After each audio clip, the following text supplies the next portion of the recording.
Europe 1, 8h18. L'interview de Jean-Pierre Elkabbach est à suivre sur europe1.fr en vidéo. Votre invité ce matin, le président d'honneur du Front National, Jean-Marie Le Pen. Bonjour Jean-Marie Le Pen. Bonjour. Vous vous faites rare ou on vous oblige à être rare? C'est ça, probablement. Oui, enfin, on m'oblige pas, mais je crois qu'on m'invite moins. Oui, pas seulement. On a tort. Parce que dans votre propre parti, on vous considère encore comme un gêneur. Comme si vous étiez coupé de la nouvelle génération. Non, le gêneur, Le Pen. On me considère comme un sage, comme un gourou en quelque sorte. Alors le gourou, dimanche, vous allez participer à la manifestation anti-mariage gay mentalement. Vous savez que vous avez beaucoup fait rire. Vous allez participer mentalement. Ben oui, parce que je ne serai pas là. Je suis chez Monsieur Hérault ce jour-là. J'ai une réunion qui était prévue déjà depuis plusieurs semaines. Et c'est dans le cadre des comment dirais-je, des fêtes des rois, n'est-ce pas, des galettes des rois. Oui. Ce qui est l'occasion pour nous de réunir des militants. Mais la date du 13 janvier est prévue depuis plusieurs mois. Et comme par hasard, le même jour, vous êtes à Nantes. Vous ne pouvez pas modifier votre agenda. Non, mais il n'y a pas beaucoup d'intérêt à ce que je sois dans cette manifestation. Il y aura les gens du Front National sont invités massivement à en faire partie. Mais vous imaginez que tous les adversaires du projet de loi manifestent mentalement, dimanche les rues seraient vides.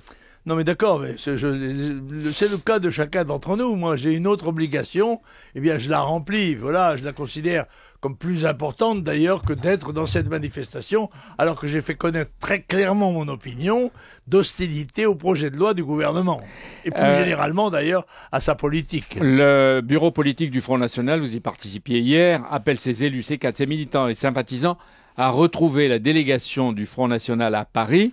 Mais Marine Le Pen n'y sera pas. La chef ne sera pas à la tête de ses troupes. Oui. Est-ce que c'est normal? Oui, nous donnons d'abord rendez-vous au bas de l'avenue de la Grande Armée, où nos députés seront là avec les membres du bureau politique du Front National. Non, mais c'est pas la question. La chef n'est pas là. Oui, elle n'est pas là, pour une raison qu'elle a exposée d'ailleurs devant le bureau politique qui s'est rangé à son opinion, à savoir qu'elle estime que le chef d'un parti politique, le chef de l'opposition nationale, d'abord n'a pas à être dans la rue. Elle constate, comme nous tous, que Monseigneur 23, qui est le chef de l'opposition catholique au projet de loi, n'y sera pas non plus.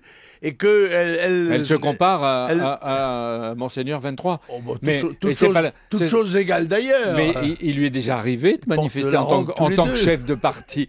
En tant que chef de parti.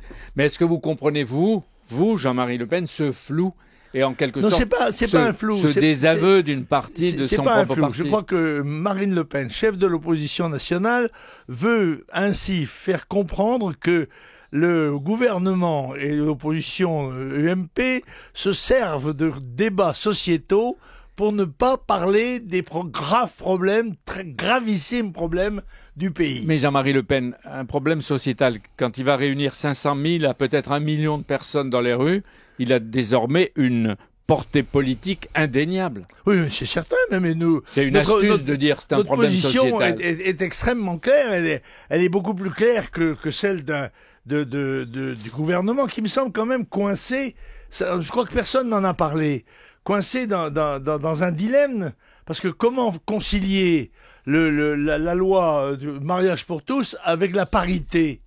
La mode est à la parité, il faut un homme, une femme, un homme, une femme, un homme, une femme. Et là, c'est l'inverse. C'est 2 hommes, 2 femmes, 2 hommes, 2 femmes, 2 hommes, 2 femmes. Ouais. Bah oui, c'est quand même, il y a bien une contradiction, vous reconnaissez ça avec moi. Oui, Marine Le Pen, il y a une autre contradiction, elle estime que cette manifestation est une récupération politique, hein.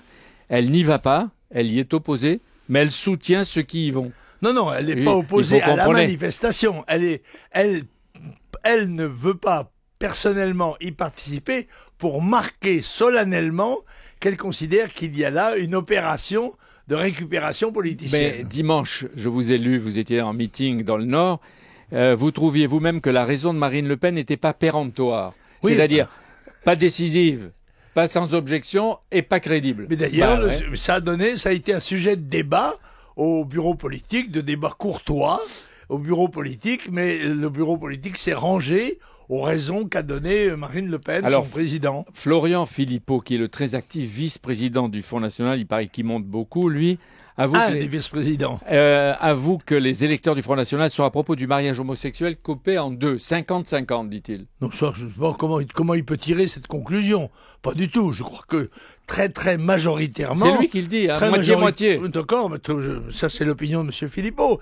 Je crois que très majoritairement, les électeurs du Front National sont contre le projet gouvernemental. Ouais. Ils considèrent que c'est une atteinte très grave qui est portée à un des fondements moraux de notre civilisation. Oui, mais est-ce que vous reconnaissez que Florian Philippot est en train de monter? Je lis énormément il est en train de monter parce qu'il a de plus en plus d'influence. Il parie sur Marine Le Pen. Écoutez, ça je ne sais pas, je n'en ai pas eu l'impression. Il remplit son rôle, il est à sa place. Mais en l'occurrence, je crois qu'il est peut-être invité plus souvent que les autres sur les médias.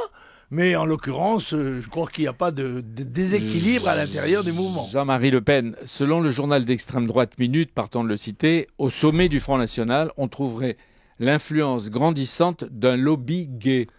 Pourquoi pas, mais qu'est-ce que vous en pensez? On ne peut pas à la fois nous accuser d'être homophobes et sous l'influence du lobby gay.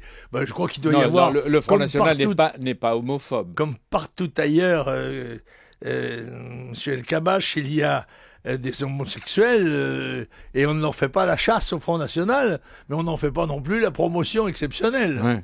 Mais même si c'était le cas, vous ne seriez pas choqué parce que dans votre vie, vous avez été accusé de racisme, de xénophobie, d'antisémitisme, Jean-Marie Le Pen, mais à ma connaissance, jamais d'homophobie.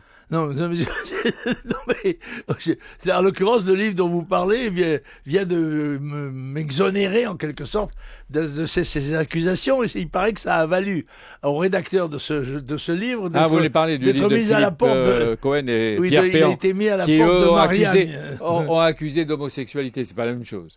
Oui, je dois dire à travers une opération qui est assez louche. Et que ce débat entre à l'école publique ou privée, alors que la neutralité est recommandée dans tous les établissements, est-ce que c'est une avancée civique ou démocratique? Non, je crois que c'est une erreur du ministre. Je pense que si le ministre devait rappeler les enseignants à une certaine discrétion touchant à ces problèmes intimes ou intimistes, si vous voulez, il devait le faire aussi bien pour l'enseignement public que pour l'enseignement privé. Le président Hollande veut qu'après lui, les anciens présidents de la République ne siègent plus de droit au Conseil constitutionnel. Est-ce que vous soutenez cette proposition? Oui, je trouve déjà que la composition politique, l'origine politique du Conseil constitutionnel me paraît déjà discutable, alors a fortiori quand elle est renforcée par la présence d'anciens présidents. Mais je crois que l'initiative de Monsieur le Président de la République ne porte pas grandes conséquences. Comment vous jugez son action depuis 7 mois, vous? Écoutez, je la juge catastrophique, mais je le crois dans une seringue. Je crois qu'il est l'héritier de politiques communes à la fois à l'UMP et au Parti socialiste qui conduisent le pays au désastre. Donc nous n'avons cessé d'attirer l'attention, mais nous constatons que les deux partis sont à la fois d'accord sur le mondialisme, l'européisme, l'immigrationnisme, et par conséquent, toutes les causes... Mais pourquoi de la dire, la seringue, la catastrophe, enfin Non, mais parce que vous pouvez faire de l'opposition sans être Non, je crains, mais je vous dis franchement, je ne suis pas superstitieux.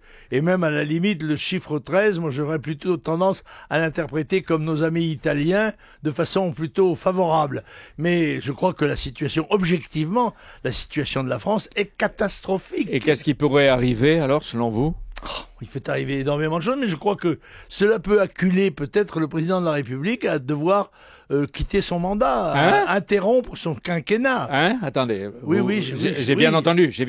Oui, vous avez bien entendu que je pense que si dans la descente qui témoigne de la perte de confiance de la nation dans la présidence de la République, si on atteint un certain niveau, je crois que le président ne pourra pas faire autre chose que au moins de dissoudre l'Assemblée pour essayer de consulter le pays et peut-être même de résilier son propre mandat. Mais c'est grave ce que vous dites. Vous voyez partir un président de la République sous la 5e République à tous les instruments, à toutes les commandes pour trouver les moyens de poursuivre. Ça prouverait que monsieur Hollande est original, qu'il ne fait pas comme les autres.